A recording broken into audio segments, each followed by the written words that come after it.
Hi everyone! Today we are going to learn how to make your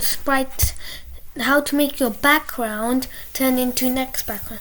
So first, today we're not going to use the sprite, so you can delete it. Then you go to backdrops.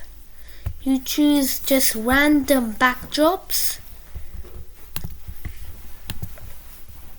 Pick random backdrops.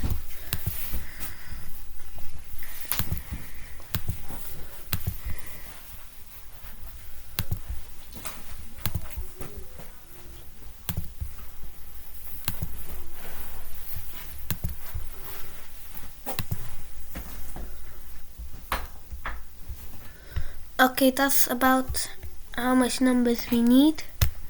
Then you go to events, when green flag clicked.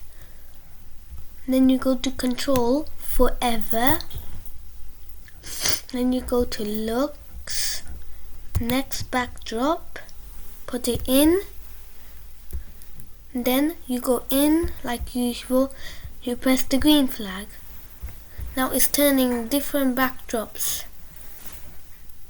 You see? Then you just press this to stop it.